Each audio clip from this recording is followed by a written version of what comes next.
So hi everyone, welcome back to our channel tutors JER। और आज हम अपना एक कदम और आगे बढ़ाएंगे इलेक्ट्रोस्टैटिक्स 1 की तरफ। अभी तक हमने काफी कुछ कवर कर लिया। आज एक बहुत छोटा सा टॉपिक लेकर के आए हैं जिसको हम कहते हैं इक्विपोटेंशियल सरफेस। तो फटाफट से यार बिना टाइम वेस्ट करे हेडिंग डाल लो इक्विपोटेंशियल सरफेस की, और उसको आज हम जो है कंप्लीट करेंगे। उस पर आज अपना पूरा दिमाग चलाएंगे और पूरा दिमाग लगाएंगे, उसको पढ़ने पे पूरा फोकस करेंगे। अब ऐसा मत सोचना कि सर क्या चैप्टर है, सर खत्म ही नहीं हो रहा, सर कब खत्म होगा ये। तो थोड़ा सा और बचा है, आज इक्विपोटेंशियल सरफेस है, फिर थोड़ा सा डायपोल बचा है। डायपोल को कवर करके मतलब 3-4 लेक्चर और मान लो 20 लेक्चर तक मान लो, टोटल 20 हो जाएंगे इलेक्ट्रो 1 के। 20 में तुम्हारा पूरा इलेक्ट्रो 1 जो है कवर हो गया है with all concepts included in that playlist. वो प्लेलिस्ट जाकर के आप जो है पक्का चेक करो, और जो भी आपको डाउट हो रहा है कॉन्सेप्ट में कमेंट जरूर करना और बताना। मैं पक्के से रिप्लाई करके आपका जो भी डाउट होगा वो क्लियर करूंगा। चलो फटाफट हेडिंग डाल लो, इक्विपोटेंशियल सर्फेसेस।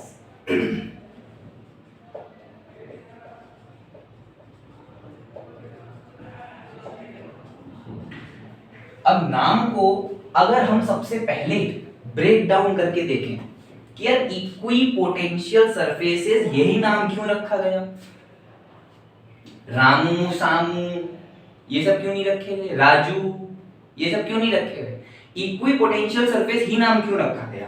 अगर इस नाम को मैं ब्रेक डाउन करके सोचूं, सरफेसेस नाम से तो तू समझ रहा है कि कुछ सरफेस होगा, इतना तो क्लियर है। इक्विपोटेंशियल को मैं इक्वी अलग देख सकता हूं और पोटेंशियल अलग देख सकता हूं। इक्वी अलग, पोटेंशियल अलग। तो ऐसे सरफेसेस जिन पर सेम पोटेंशियल है, या फिर क्या कह सकते हैं जिन पर इक्वल पोटेंशियल है, ठीक है। तो क्या बोल सकता हूं, सरफेसेस हैविंग इक्वल पोटेंशियल, या फिर हम कह सकते हैं सेम पोटेंशियल। ठीक है भाई, इतना तो मुझे समझ में आता है, इस चीज में मुझे कोई प्रॉब्लम नहीं है। वर्ड का मतलब समझ गया मैं कि ऐसा क्यों है, ठीक है। ये बात तो क्लियर हो गई, इसमें तो कोई परेशानी नहीं है, ठीक है। चलो अब आगे बढ़ूं उससे पहले थोड़ा सा हमारे पिछले लेक्चर का एक आध चीज जो है बात कर लेते हैं। उस पर पिछले लेक्चर में जो बताया था उस पर थोड़ा सा दिमाग मार लेते हैं। अच्छा मुझे ये बताओ कि अगर एक कांस्टेंट इलेक्ट्रिक फील्ड है, ये मेरी क्या है, ये क्या है, कांस्टेंट इलेक्ट्रिक फील्ड, ठीक, कांस्टेंट इलेक्ट्रिक फील्ड है, जिसमें मैं क्या करता हूं, मैं दो पॉइंट उठा लेता हूं ए और बी, जिनके बीच में डिस्टेंस मान लेते हैं कुछ डी है। डी फॉर डॉग है, डी फॉर डॉग नहीं, डी फॉर डिस्टेंस है, ठीक है। चलो अब मुझे दिख रहा है कि इलेक्ट्रिक फील्ड जो है मेरी यहां से यहां की तरफ है, मतलब यहां से यहां पर बढ़ती जा रही है। लेकिन पिछले लेक्चर में एक सबसे इंपॉर्टेंट लाइन बताई गई है मेरे द्वारा, जो कि यहां पे यूज होगी। अब मैं इसमें पूछने वाला हूं, सबसे पहले तो ये बताओ कि VA का पोटेंशियल ज्यादा है या VB का। सिंपल क्वेश्चन, इसमें से कौन सा ऑप्शन सही है। सबसे सिंपल भाई, हमने एक लाइन पढ़ी थी, याद कर अपने कॉपी के पन्ने पलट, याद कर, तुझे लिखवाई है मैंने वो लाइन क्या है, potential decreases as electric field increases, potential decreases as electric field increases.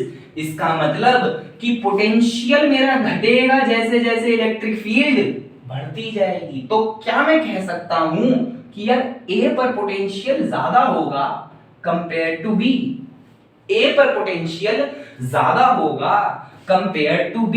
तो क्या मैं कह सकता हूं कि ये आंसर होना चाहिए, क्योंकि इलेक्ट्रिक फील्ड इस तरफ बढ़ रही है, और इलेक्ट्रिक फील्ड जिस तरफ बढ़ती है उस तरफ पोटेंशियल घटता है। तो मैं कह सकता हूं कि A पर ज्यादा होगा B पर कम, क्योंकि इलेक्ट्रिक फील्ड B की तरफ बढ़ रही है। सही बात है कि नहीं, गलत बात तो नहीं है। अरे हाँ ना बोल, बिल्कुल समझ में आया, दिमाग के पर्दे खोले, ठीक।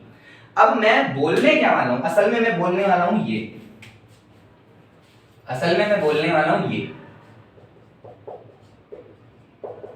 ये कितना होगा, क्या इसको मैं बोल सकता हूं E not D, E not into D. ये भी तुझको सिखाया था भाई, तेरे को A से B जाना है, तेरा पोटेंशियल डिफरेंस ए से बी है कि नहीं है कि नहीं? देख ए से B, V A minus V B, तो मैं क्या करता हूं, मैं ए पर खड़ा हो गया, अरे मैं ए पर खड़ा हूं, मैं चला धीरे धीरे धीरे धीरे धीरे धीरे कहां तक, बी तक चला, तो मेरा आर वेक्टर, या फिर मैं बोल सकता हूं मेरा आर, क्या मेरा आर इस तरफ है, क्या मेरा आर इस तरफ है, और क्या मेरा इलेक्ट्रिक फील्ड भी इसी तरफ है, तो मैं कह सकता हूं क्या मेरा cos थीटा, इसमें थीटा क्या जीरो है, क्या इसमें थीटा शून्य है, क्या इसमें थीटा जीरो है, इसमें थीटा जीरो होने के कारण जो मैं यहां लिखता ई नॉट डॉट डी या फिर ई डॉट डी, उसमें जो cos थीटा आता तो उसमें क्या वैल्यू 1 लिखता कि नहीं लिखता? अरे हाँ ना बोल यार, cos 0 लिखता तो 1 हो जाता, तो मैंने डायरेक्टली ई नॉट डी लिख दिया। अरे हाँ ना बोल, अरे बिल्कुल समझ में आया कि नहीं आया? अरे बहुत आसान है, आया कि नहीं आया? एकदम आसान चीज है, एकदम लल्लू चीज है, ठीक। इसको और जनरलाइज्ड वे में कहें तो इसको ये भी कह सकते हैं integral of E D R where E is constant. ये तेरे को मैंने कल ही बताया है, मतलब पिछले लेक्चर में ही बताया है कि ई कांस्टेंट है तो इंटीग्रेशन के बाहर आ गया, और इंटीग्रेशन ऑफ डी आर मतलब कि ये दूरी, मतलब कि ये डी, तो तेरा आंसर क्या आया? ई डी आर, ई डी, तेरा आंसर क्या आया? ई डी, जो कि ई नॉट है इस केस में और डी है डिस्टेंस। बहुत आसान चीज है, दिमाग पे लोड नहीं लेना, किसी भी प्रकार का लोड नहीं लेना, बहुत आराम से सुन समझ कॉपी कर और लिख ले, ठीक है।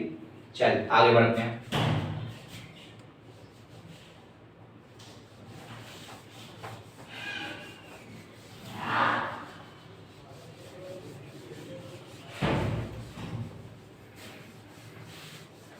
हाँ अब देख, एक और सवाल देख, एक और एग्जांपल देख, और अच्छे से समझ में आएगा।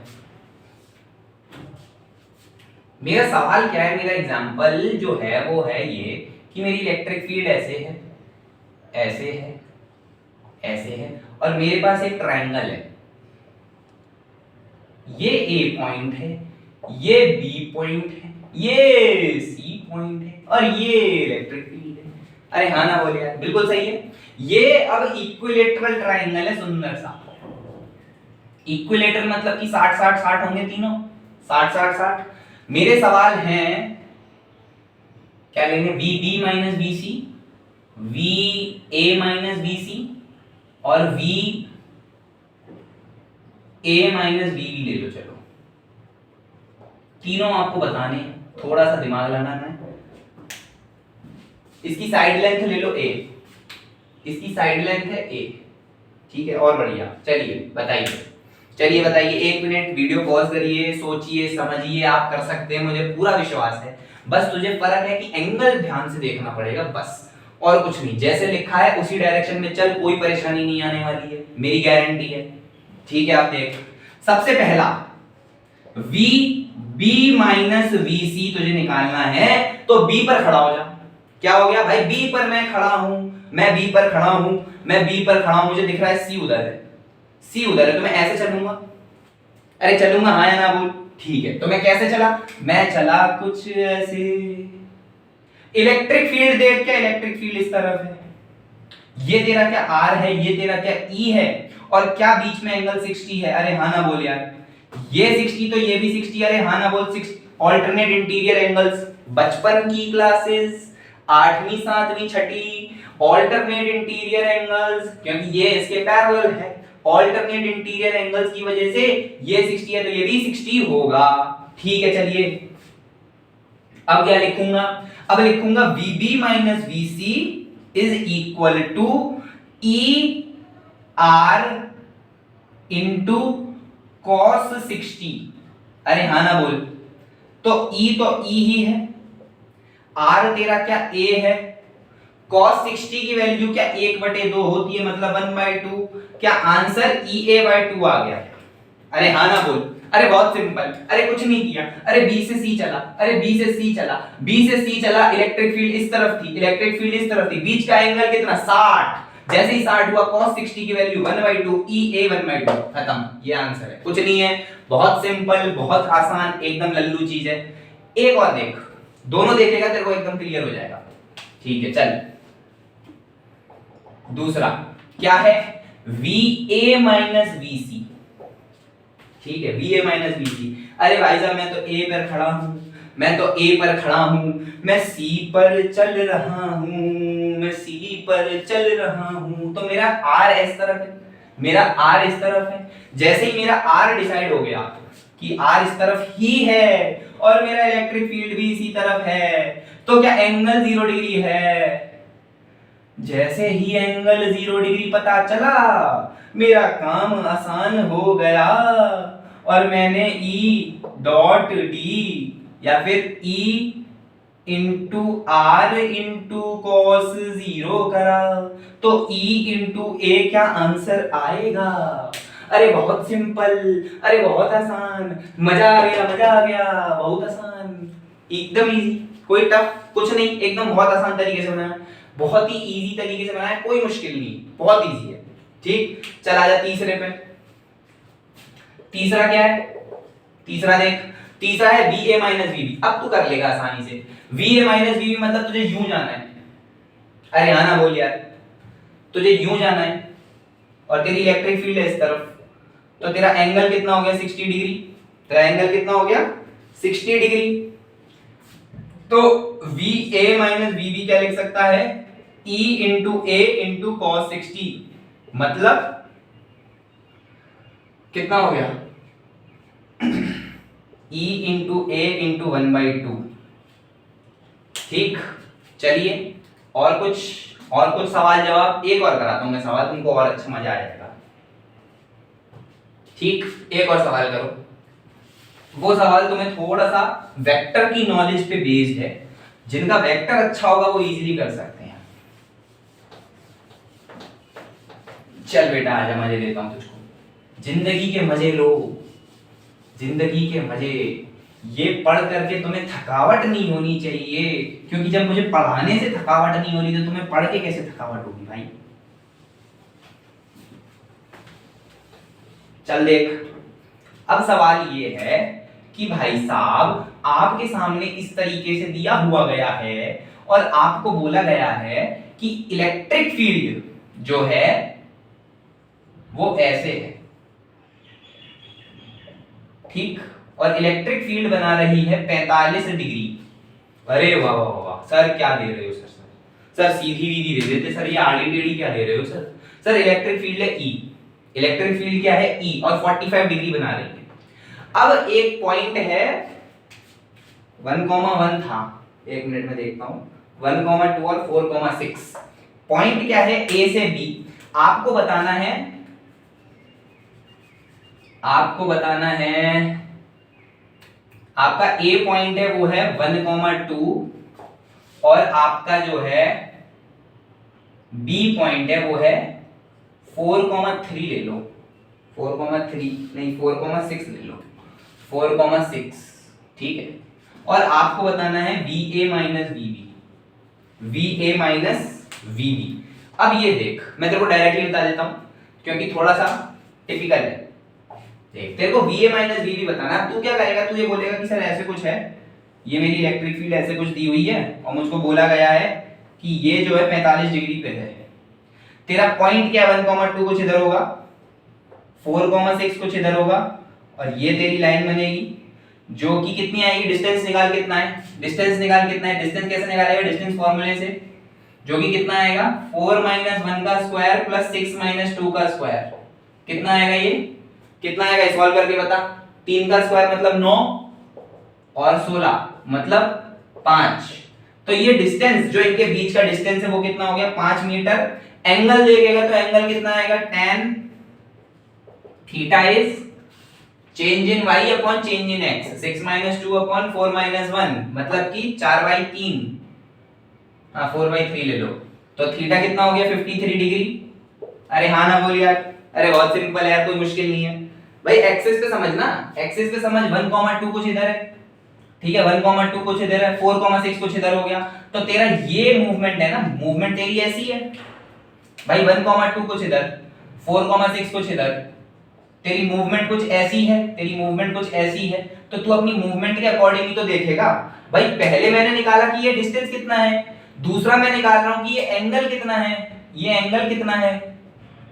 ठीक है, अब खुद सोच कि क्या तुझको इस तरीके से नहीं लिखना होगा क्या। मैं लिख देता हूं, चल पहले फिर तेरे को बताता हूं। ये होगा मेरा आंसर इस हिसाब से, तो E into 5 into cos 8 degree. अरे भाई साहब, आधे लोग चकरा गए। अरे भाई साहब ये क्या कर रहे हो सर, ये 8 डिग्री, हमको 30 डिग्री की वैल्यू नहीं यार, हम 8 डिग्री की कैसे बताएंगे। अरे सही बात बोल रहा हूं क्या। अच्छा ये बता कि 8 डिग्री मैंने लिखा कैसे, क्या 53 माइनस 45 डिग्री ही बीच का एंगल होगा। ध्यान से सोच, 53 माइनस 45 डिग्री ही क्या बीच का एंगल होगा। भाई देख, इलेक्ट्रिक फील्ड कुछ ऐसे है जो कि 45 डिग्री पे है, और डी तेरा कुछ ऐसे है जो कि 53 डिग्री पे है, तो क्या बीच का एंगल 8 डिग्री क्या वही होना चाहिए। अरे हाँ ना बोल यार। तो cos 8 डिग्री, cos 8 डिग्री, पर ये ऑप्शन आंसर में नहीं दिखेगा, ये ऑप्शन आपको आंसर में कहीं नहीं दिखेगा, ये ऑप्शन आंसर में कहीं नहीं दिखेगा। इसीलिए क्या करना है, इसीलिए आपको वेक्टर का यूज करना है, इसीलिए आपको वेक्टर का यूज करना है, जो कि ज्यादा आसान है और ज्यादा प्रेफरेबल है इस केस में। मैं इलेक्ट्रिक फील्ड के कंपोनेंट करूंगा तो उसको सीधा सीधा लिख सकता हूं E cos 45 degree I cap plus E cos 45 degree J cap, जो कि कितना हो जाएगा E by root 2 I cap plus E by root 2 J cap. अरे हाँ ना बोल यार, अरे बहुत बढ़िया, मजा आ गया। लेकिन जब D को करेगा, D को क्या लिखेगा, D को लिखेगा 3 आई कैप प्लस 4 जे कैप। करके देख ले यही आएगा, करके देख ले यही आएगा। भाई 5 दूरी है तेरी, डिस्टेंस कितना है 5, एंगल कितना है 53, तो 5 cos 53, 5 sin 53, 3 आई कैप प्लस 4 जे कैप। अब सिंपली क्या कर, अब सिंपली VA माइनस VB लिखने के लिए E डॉट D कर दे, तो कितना आ जाएगा 3E by root 2 plus 4E by root 2 which is equal to 7E by root 2 and this is the answer, this is the answer। बहुत प्यारा सवाल है, बहुत अच्छा सवाल है, दिमाग में बैठा के रखो। इस तरीके के सवाल करने में मजा आता है अलग ही लेवल में। एक बार में नहीं समझ पे आया, दोबारा कर, दोबारा इसको देख और तरीके से कर, मजा आएगा तेरे को। चलिए आगे बढ़ते हैं और अब असल में बात करते हैं इक्विपोटेंशियल सरफेसेस की, असल में बात करते हैं इक्विपोटेंशियल सरफेस की। देख, अगर मैं बोलूं कि यार मेरी इलेक्ट्रिक फील्ड कुछ इस डायरेक्शन में है, तो क्या ये मेरे इक्विपोटेंशियल सरफेस होने चाहिए क्या। अरे हाँ ना बोल यार, क्या यही होने चाहिए। एकदम सिंपल सी बात है। इस प्लेन पर कोई भी पॉइंट ले ले, ये इस प्लेन पर कोई भी पॉइंट ले ले, इस प्लेन के जितने भी पॉइंट हैं वो सारे सेम पोटेंशियल पे हैं, और इस प्लेन पे जितने भी पॉइंट हैं वो सारे सेम पोटेंशियल पे हैं। मतलब मान ले एक पॉइंट A है, एक पॉइंट B है, तो तू VA इक्वल टू VB लिख सकता है, और मान ले इधर C है, इधर D है, तो तू VD इक्वल टू VC लिख सकता है। लेकिन तुझे ये भी लिखना होगा VA is not equal to VC but VD equal to VC and VA equal to VB। ऐसे ही चल, आगे बढ़, आगे बढ़। मैंने बोला एक पॉइंट चार्ज रखा है किसी r दूरी पर, इस पे पोटेंशियल क्या होगा, मान ले यहां से r दूरी पर इस पे पोटेंशियल क्या है, KQ/R। अच्छा, इस डायरेक्शन में r दूरी पर कितना होगा, अरे भाई यहां भी तो KQ/R ही होगा। तो क्या मैं बोल सकता हूं एक पूरा सर्कल जो कि इस चार्ज से r दूरी पर है, वहां पर KQ/R ही मेरा पोटेंशियल है, वहां पर KQ/R ही मेरा पोटेंशियल, मतलब सेंटर पे मैंने चार्ज कर दिया, इससे r दूरी पर जितने भी पॉइंट्स हैं वो सारे KQ/R पे, वो सारे का पोटेंशियल KQ/R ही है। ऐसे ही मान ले कुछ R1 पे है, तो इस R1 पर जितने भी पॉइंट्स आएंगे उन सब का पोटेंशियल क्या KQ/R1 होना चाहिए। एकदम सिंपल बात है, एकदम लॉजिकल। ये होता है, ये होता है, ऐसा होता है। ऐसी चल एक और बात मान ले, एक और बताता हूं तेरे को एग्जांपल। जैसे एक स्ट्रेट लाइन ऑफ वायर है सॉरी, ऐसे एक स्ट्रेट लाइन ऑफ वायर है। इस स्ट्रेट लाइन ऑफ वायर से इलेक्ट्रिक फील्ड मेरी इस तरफ है, ठीक, पता है अपने को ऐसे ही जाएगी, ठीक है, ऐसे ही जाएगी।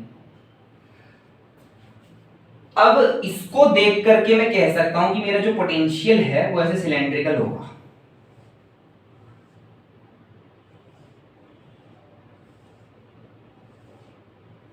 ऐसे सिलेंड्रिकल होगा, सही बात है, होगा।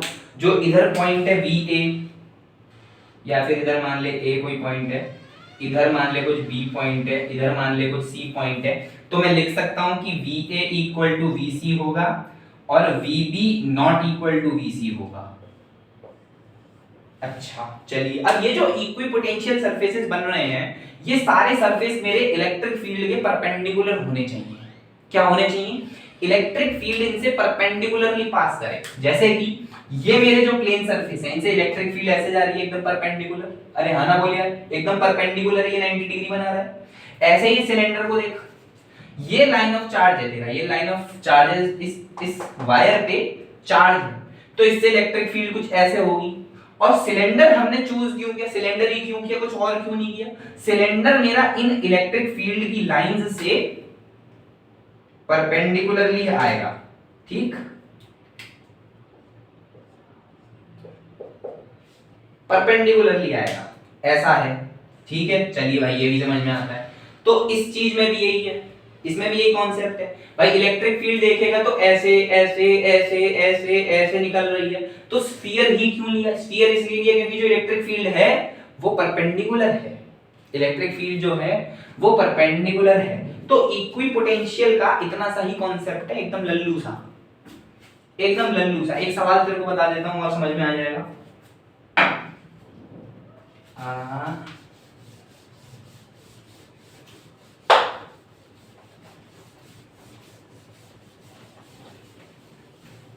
जैसे मान ये है एक प्लेट, एक प्लेट, एक प्लेट। इस पूरी प्लेट पे 20 पोटेंशियल है इस पे 10 है, इस पे 0 है। बीच का डिस्टेंस 10 सेंटीमीटर है, यहां से यहां तक का डिस्टेंस 10 सेंटीमीटर है।